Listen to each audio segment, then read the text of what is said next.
USO San Diego has named a new chief executive officer, and we have him right here with us. Congratulations and welcome to Arne Nelson. Captain, nice to have you here. Welcome. Well, I'm glad to be here. This is a big move for you. Back after many years leaving San Diego, you traveled around the world, done many great things. 41 years wow. It took me to get back. Yeah. So I'm pretty happy about it, and I've got a great job too. The USO is it's critically important to San Diego. Why?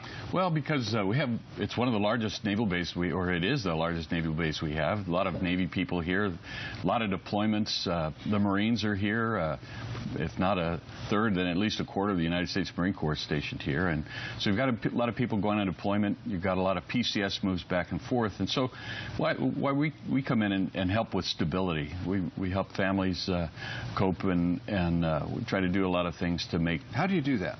Well, we have a number of programs. One of them in particular that we're working on is a meal on Tuesdays. They come down to our center, and we cook a meal for them, or it's catered, but volunteers come in and do that.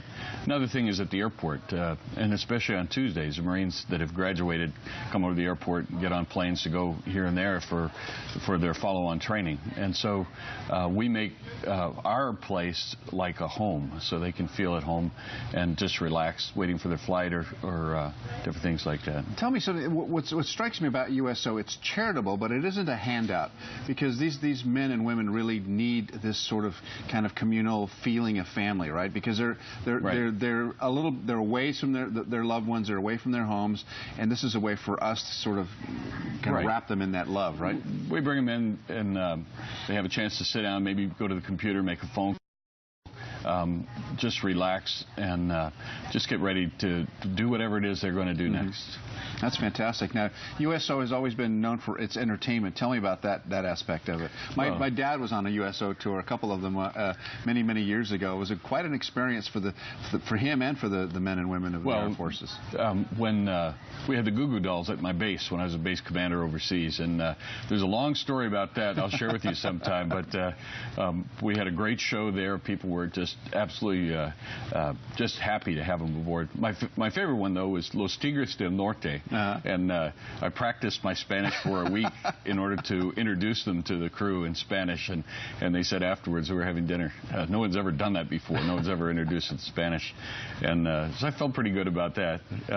But those shows for the folks overseas really do make a difference. There's normally a pretty big turnout for them, and we appreciate the fact that celebrities, singing stars and that would like to come out and just see us and help us feel like, and give us a slice of America overseas. When you're overseas, and you spend a lot of time overseas, so you know what that means to them over there. So here the particular need is more that you want to help them in that transition period. Right. It's stability is what we're really looking for. A lot of kids, the mother or father are away for 6, 9 months, 12 months, and so there's a lot of unknowns. And what we're trying to do is put together some programs to really help people, deal with that transition, and whether it's a PCS or a deployment or redeployment. Well, we wish you the very best, Captain. Thanks so much for being here, and we'll be seeing more of you, I hope.